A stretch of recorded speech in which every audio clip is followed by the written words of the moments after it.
100 दिनों में जो सरकार के विभिन्न विभागों के द्वारा अलग अलग पहल की गई, सामाजिक न्याय एवं अधिकारिता मंत्रालय के हमारे दोनों विभागों ने समाज के कमज़ोर और वंचित वर्ग के समुदाय के आर्थिक, सामाजिक, शैक्षणिक सशक्तिकरण की दिशा में अनेक महत्वपूर्ण कदम इन 100 दिनों में उठाए हैं, जिसमें हमारे शेड्यूल कास्ट के स्टूडेंट्स के और ओबीसी वर्ग के स्टूडेंट्स के लिए 13.30 लाख से अधिक छात्रों के लिए छात्रवृत्ति प्रदान की गई, जिसमें मैट्रिकोत्तर छात्रवृत्ति के अंतर्गत एससी के स्टूडेंट्स के लिए 8.42 लाख छात्रों को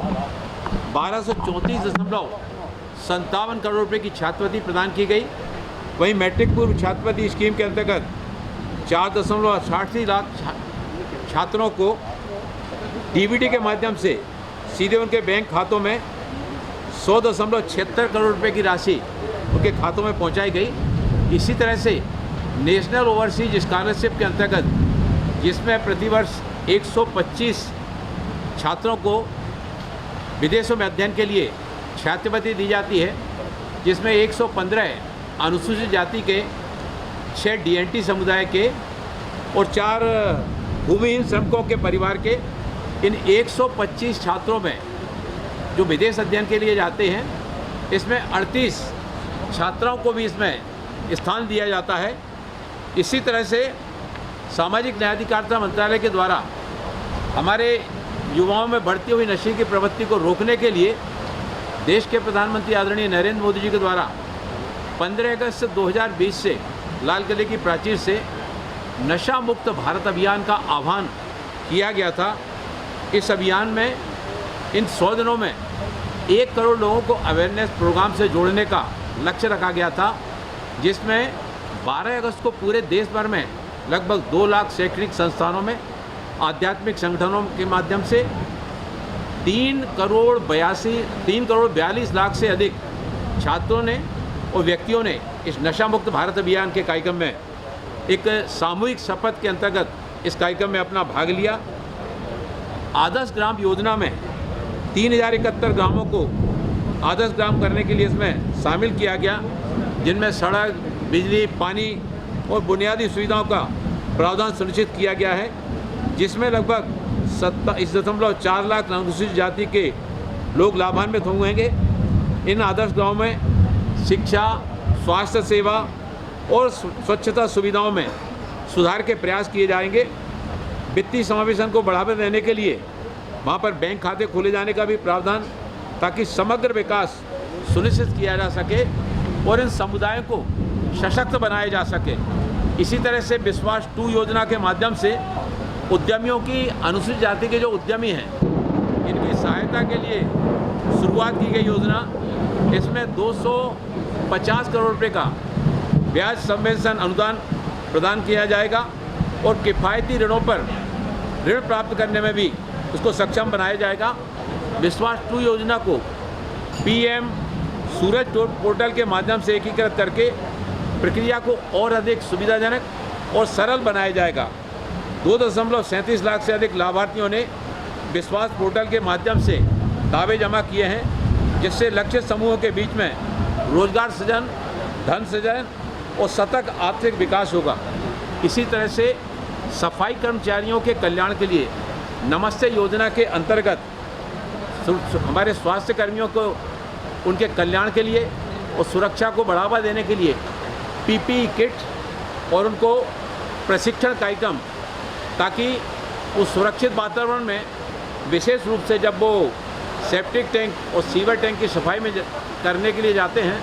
तो जैसा कि पूर्व में देखा जाता था कि अनेक दुर्घटनाएं होती थी। कोई एक व्यक्ति सफाई करने जाता था और वहाँ गैस के कारण उसकी मृत्यु हो जाने पर दूसरा व्यक्ति देखने जाता था, उसकी भी मृत्यु हो जाती थी। तो सफाई इस व्यवस्था के काम में मृत्यु दर को शून्य करने के लिए नमस्ते योजना को आगे बढ़ाया जा रहा है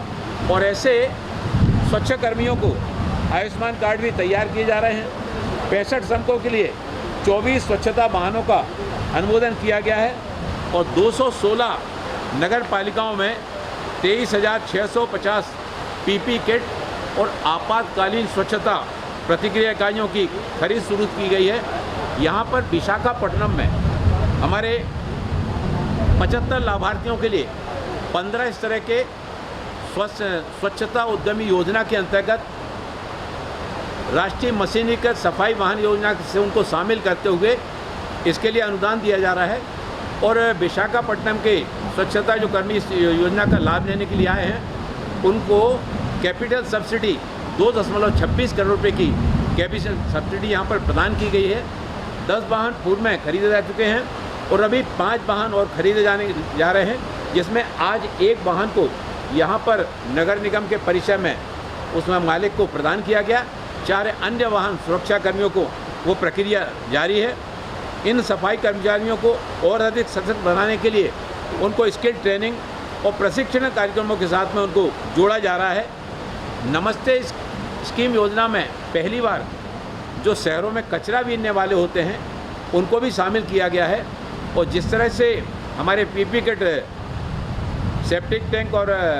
सीवर टैंक साफ करने वालों को उनको सुरक्षा किट पीपी किट दिए जा रहे हैं, इसी तरह से सफाई कर्मियों को और कचरा बीनने वालों को भी उनको भी ड्रेस पूरे देश में प्रदान की जा रही है इस नमस्ते योजना के अंतर्गत, जिससे उनका काम सामाजिक सुरक्षा के लाभों तक पहुंच हो सके और एक सम्मानजनक वातावरण में वो काम कर सके। उनको स्वास्थ्य योजनाओं के साथ में भी उनको जोड़े जाने का काम किया जा रहा है। इसी तरह से ट्रांसजेंडर व्यक्तियों को उनको सशक्त बनाने के लिए उनके गरिमा और समानता सुनिश्चित करने के लिए अथक रूप से सामाजिक न्याय अधिकारिता मंत्रालय के द्वारा इसके लिए भी व्यापक नीतियां और समर्थन प्रणालियों को विकसित किया जा रहा है। उनको कानूनी मान्यता और सामाजिक सेवाओं तक उनकी पहुंच को सुगम बनाने के भी प्रयास किए जा रहे हैं। गृह मंत्रालय, खाद्य और सार्वजनिक वितरण विभाग, वित्तीय सेवा विभाग, स्वास्थ्य विभाग और परिवार कल्याण विभाग, ऐसे सारे विभागों की योजनाओं को के साथ ही साथ स्किल ट्रेनिंग के साथ में भी उनको जोड़ा जा रहा है ताकि वो सम्मानजनक जीवन जी सकें और उनको भी गरिमा के साथ में आगे बढ़ने का अवसर मिले। देश भर में और अभी हमारे लगभग 12 गरिमा गृह ट्रांसजेंडर व्यक्तियों के लिए खोले गए हैं। आने वाले समय में प्रत्येक राज्य में एक गरिमा गृह ट्रांसजेंडर व्यक्तियों के लिए खोले जाने का लक्ष्य रखा गया है। वरिष्ठ नागरिकों के कल्याण के लिए उनके लिए वित्तीय सुरक्षा, स्वास्थ्य सेवा, आश्रय और सुरक्षा के माध्यम से वो गरिमामय जीवन हमारे सीनियर सिटीजन जी सकें, इस पर भी ध्यान केंद्रित किया जा रहा है। और हमारे ऐसे वरिष्ठ नागरिक जो सेवानिवृत्ति के उपरांत शारीरिक रूप से, मानसिक रूप से सक्षम हैं, उनको ऐसे संस्थानों के साथ में कोऑर्डिनेशन करके जहां पर अनुभवी लोगों की आवश्यकता है उनकी सेवाएं वहां पर दी जा सकें और हमारे ऐसे सीनियर सिटीजन अपने काम वहां पर करके अपने समय का उपयोग भी करेंगे और आर्थिक दृष्टि से भी उनको सक्षम बनाने का प्रयास किया जाएगा। इसी तरह से भिक्षावृत्ति के काम में लगे हुए व्यक्तियों के लिए इस्माइल योजना पहल की गई है 28 शहरों में, और ये हमारी योजना शुरू की गई है। इस काम में लगे 352 बच्चों को उनके परिवारों के साथ सफलतापूर्वक फिर से उनको मिलाया गया है। उन्हें शैक्षणिक कार्यक्रमों में नामांकित किया गया है। आंगनवाड़ी के माध्यम से और अन्य इस तरह की संस्थाओं के माध्यम से, शैक्षणिक संस्थाओं के माध्यम से उनको शिक्षा के साथ में भी जोड़े जाने का पहल उनके द्वारा की जा रही है। पहुंच और प्रभाव को बढ़ाने के लिए हम 50 और स्थानों को, जैसे धार्मिक महत्व के स्थान हैं, ऐतिहासिक महत्व के स्थान हैं, पर्यटन की दृष्टि से महत्व रखने वाले स्थान हैं, ऐसे 50 और शहरों को शामिल इस योजना के अंतर्गत किया जा रहा है, जहाँ पर कि इस योजना को आगे बढ़ाया जाकर वहाँ पर भिक्षावृत्ति में लगे हुए व्यक्तियों को उससे निकाल करके उनको ट्रेनिंग देकर वहाँ पर भिक्षावृत्ति को पूरी तरह से उसका निर्मूलन किया जा सके। ठीक इसी तरह से DNT समुदाय, विमुक्तु, घुमंतु, अर्धघुमंतु, ऐसे विमुक्त, घुमंतु और अर्धघुमंतु DNT समुदाय को सशक्तिकरण के लिए 4 राज्यों में 2000 अतिरिक्त स्व सहायता समूह की स्थापना के लिए उसके लिए मंजूरी दी गई है इन 100 डेज में, और 30,000 से भी अधिक स्व सहायता समूहों के माध्यम से हमारे जो विमुक्त, घुमंतु और अर्धघुमंतु समुदाय इसके माध्यम से लाभान्वित होंगे, जिसमें उनके आर्थिक सहयोग, कौशल विकास और छात्रवृत्ति के लिए आवश्यक सहायता प्रदान की जाएंगी। साथ ही साथ उनके बच्चों को निःशुल्क कोचिंग का भी प्रावधान किया जा रहा है। और इन DNT समुदाय के छात्रों की संख्या जो पहले 1250 थी, उस 1250 की संख्या को बढ़ा करके 5000 किया जा रहा है, ताकि उनकी शैक्षणिक और व्यावसायिक अवसरों में वृद्धि की जा सके और DNT समुदाय को समाज की मुख्य धारा में अधिक से अधिक क्षमतावान उनको बनाया जा सके। हमारे जो कमज़ोर और लाभ वंचित समुदाय के जो व्यक्ति हैं उनके औद्योगिक सशक्तिकरण की दृष्टि से वेंचर कैपिटल फंड की स्थापना की गई है और इसके लिए 2500 करोड़ रुपए का प्रावधान किया गया है। इस स्कीम का उद्देश्य SC, BC, EWD, वृद्धजनों, जनजातियों और सफाई कर्मचारियों, ट्रांसजेंडरों, दिव्यांगजनों और DNT सहित विभिन्न लक्षित समूहों को औद्योगिक दृष्टि से उनको सशक्त बनाने के लिए भी इस योजना के अंदर वेंचर कैपिटल फंड के माध्यम से इसको आगे बढ़ाए जाने का काम किया जा रहा है। ठीक इसी तरह से हमारा जो दूसरा विभाग है दिव्यांगजन सशक्तिकरण विभाग, दिव्यांगजन सशक्तिकरण विभाग ने 100 दिन में भुवनेश्वर में, रांची में, रायपुर में और अभी ये हमारा आज विशाखापट्टनम में ये हमारा दिव्य कला मेला प्रारंभ हो रहा है। इसमें दिव्यांगजनों के द्वारा निर्मित वस्तुओं को वो अपने स्थान पर सामान बनाते थे, लेकिन विक्रय के लिए प्लेटफार्म नहीं उपलब्ध हो पाता था। उनको विक्रय के लिए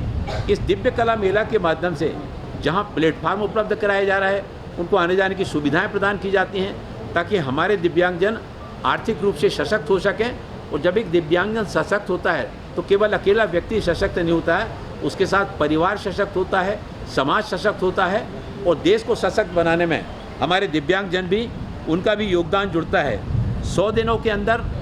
दिव्यांगजन सशक्तिकरण विभाग की कार्य की योजनाएं देश के प्रत्येक कोने में नज़दीक से नज़दीक स्थान पर उनको मिल सकें। तो हमारी योजना है कि 100 किलोमीटर से दूर हमारे दिव्यांगजन को इन सुविधाओं का लाभ लेने के लिए दूर न जाना पड़े। हमारा जो एलिम्को है, कानपुर में हमारा जो एलिम्को संस्थान है 50-60 साल पुराना था। वहाँ पर जो दिव्यांगजनों के लिए सहायक उपकरणों का निर्माण कार्य किया जाता था, उसकी मशीनियाँ पूरी पुरानी हो जाने के कारण उसकी क्षमता बहुत कम हो गई थी। 338 करोड़ रुपए की लागत से उसका पूरी तरह से आधुनिकीकरण किया गया और उसमें जो मशीनें लगाई हैं वो पूरी तरह से स्वदेश में निर्मित मशीनों को लगाया गया है। आज हमारे एलिम्को के PSU के उत्पादन की क्षमता भी बढ़ गई है, गुणवत्ता में भी सुधार आया है और क्वालिटी में क्वांटिटी दोनों में भी फर्क आया है। 21 जून 2024 को अंतर्राष्ट्रीय योग दिवस के अवसर पर हमारा जो राष्ट्रीय दृष्टिबाधित संगठन देहरादून में है, वहाँ पर जाकर मैं वहाँ के दृष्टिबाधित छात्रों के साथ में न केवल इस कार्यक्रम में शामिल हुआ, बल्कि वहाँ पर 11वीं और 12वीं कक्षा के छात्रों के लिए, ऐसे दृष्टिबाधित छात्रों के लिए साइंस की और मैथ की क्लासें वहाँ पर शुरू की गई। साइंस की वहाँ पर अलग से लेबोरेटरी बनाई गई। उस लैब में जो जार और परखनैली होती है, परखनैली पर ब्रेल लिपि से पर उभरे हुए अक्षरों से वहाँ पर लिखा गया है। ये एक अच्छी शुरुआत हमारे